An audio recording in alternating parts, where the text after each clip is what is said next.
Grief. On today's episode, I want to talk about a mother who lost her son. This one is very dear and close to my heart, as you know that I have lost my son, Roman, 6 months ago in a tragic ATV accident. This mother knows what it's like to be in absolute pain of the loss of her son, not only the loss of her son, but such an enlightened, beautiful being and our Savior, Jesus. So today we are talking about Mother Mary and how she was present with me during all of Roman's transition and even after. I've always was raised a Catholic. I've always had faith. I've always had life in a knowing that there is life after death. I've attended church. My kids I'm baptized, communion, confirmation. My kids are the same. My spouse is the same. I've always used a healthy amount of discernment, I'd say, which is okay and natural to do. I think that as we break down and look for answers for what we're here for, what our purpose is, it's definitely not just to work, struggle, and pass away. There's just a soul aspect to this. And even when you see someone you love that's deceased, you see that light in them is gone. Their body looks different. There's this speck of them missing, and that's the speck is our soul, and our soul never dies. So I want to talk about Mother Mary, the principles of believing in God, Jesus, Mother Mary really lie close to my heart, and I feel very blessed that I have actually been able to feel their presence since my son's passing. They've let me know that he's okay and that there is more to life and that it is real. So I always lean into prayer and I ask for the presence of them all. I believe that God encourages us to speak and seek the truth, not just accept what we are told to, but to dig deeper within ourselves. When we wrestle with our faith, we can find an even deeper, more meaningful connection, which is very impactful and kind of what I've been doing since my son has passed away. After Roman passed away, my aunt called me and asked if she could come and pray the rosary with us. And at that point, I was in obviously complete devastation. I was a mess. I probably wasn't even, I'm going to say it, physically here. I was here, but mentally, emotionally, and spiritually, I was somewhere else. I hadn't felt any peace really up to the day. And, you know, hearing that rosary, sitting there with my family and praying that rosary was the first breath of fresh air and calmness that I felt since losing my son, Roman. It was rooted in me and even an ache, and it became something that I prayed every single day for months on end. I would go into Roman's room and I would pray the rosary. So my family's faith runs very, very deep. My grandma was born in fact just outside of Fatima, Portugal. And my great-grandma was actually there to witness when Mary appeared in the clouds, approached by the angel several times. They were told to pray the rosary. They were told to have faith. The kids actually got in big trouble and scrutinized over telling their parents what they had endured. And two of the children, the angel and Mother Mary, actually told that they would pass away young and one would live on longer, which all happened. And she said that she would appear in the sky and the sun would change, and that's exactly what happened. So, you know, me being born, my family so close to Fatima, it just always was very instilled in me. My grandma prays the rosary still 3 to 4 times a day, and we really lean intercession. She is the mother. She is, you know, all loving and a beautiful heart, and she's endured this pain specifically. So I've had the privilege to go to Fatima myself, and the presence is just unspeakable. Roman was there and twice, which really is a beautiful thing.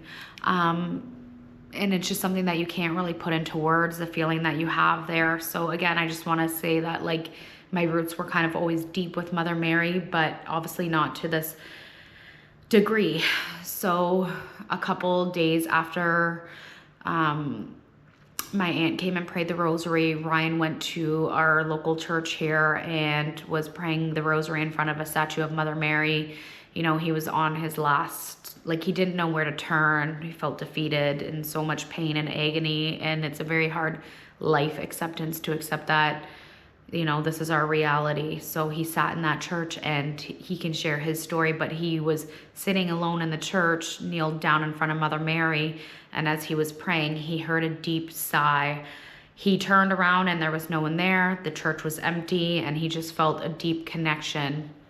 It was really a miracle. He told me about this incident, and a few days later I really wanted to go to the statue and pray to Mother Mary myself, and I was kneeling there and I was with my eyes closed. I prayed to her to say, please, take my son Roman and give him the motherly love that you're known for. While I'm over here, I still give him my love, but I want him to be cared for there like a mother and son. And then I said, please give me the strength that you've had to, continue life in faith and endurance after watching Jesus being tortured, her son. It was awful, and crucified, right?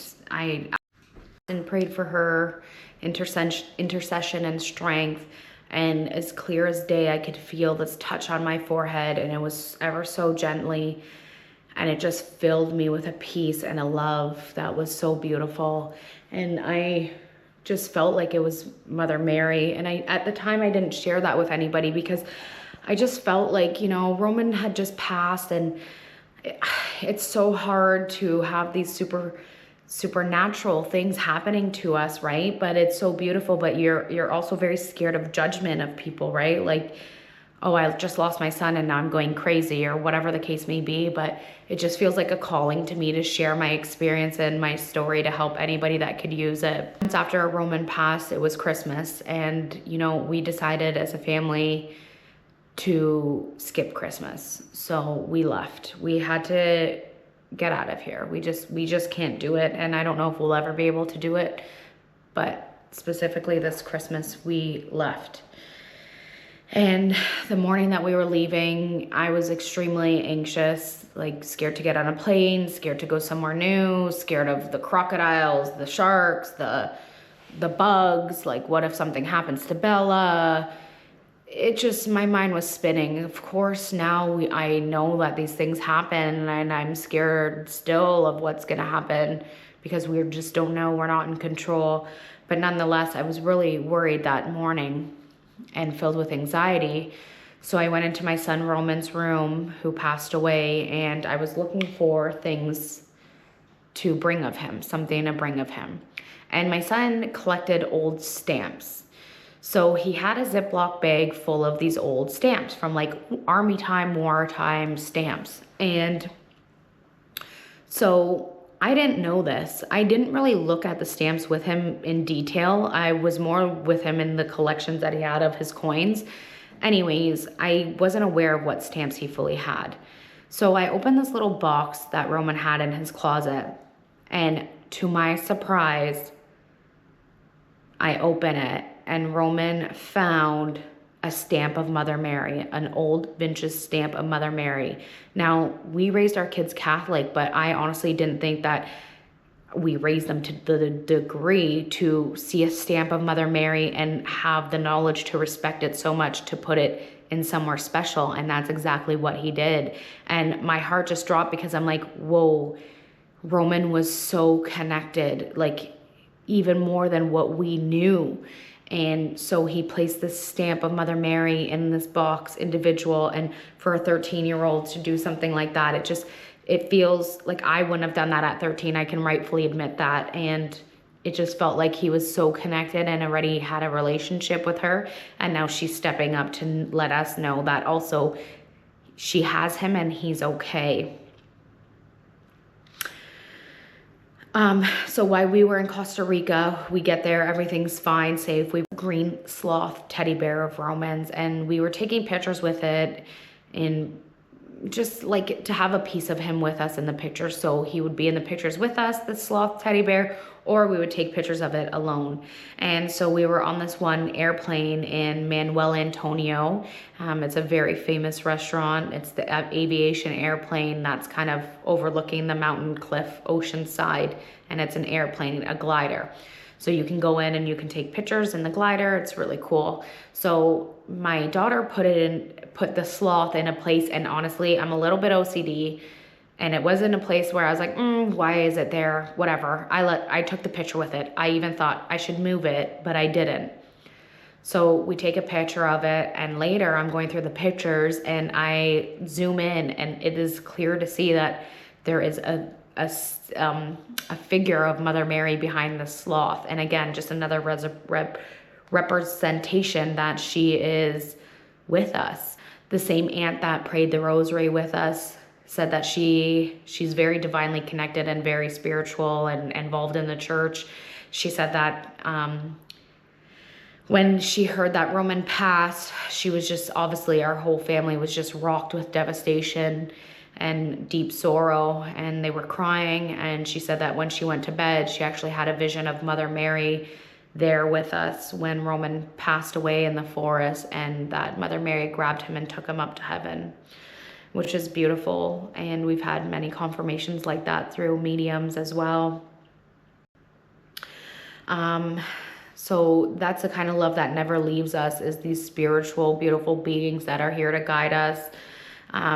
Growing up, I didn't have this type of depth. I prayed, I believed, but this is just something that's different. Since Roman's passed, I've come to understand that Jesus and Mary are not just icons in a church that we pray to. You know, they're real, and their love is real, and they surround us with themselves. And once you do feel it, you're never the same. Roman knew it clearly with putting that stamp away, and not only that, he just was divinely connected from the get-go. And now I feel blessed that I get to feel it too. So if you're grieving, if you've lost a child or anyone you love, I hope you know that you are not alone. You are held. They see you. They know your pain. They understand it. And there are sacred arms that wrap around you, even if you can't see them. And sometimes in the quiet moments, in prayer, in the stamps, in the photos, you'll know that it's true, and there is just confirmation of that. So please look out for them. Please pray to them and know that you are so loved. Thank you for letting me share the sacred part of Mother Mary, who I hold so dear in my heart, and my journey throughout child loss, and sharing Roman's life. May the peace of Mother Mary and Jesus, all the angels, and our loved ones that are across be with us all always, and be with you wherever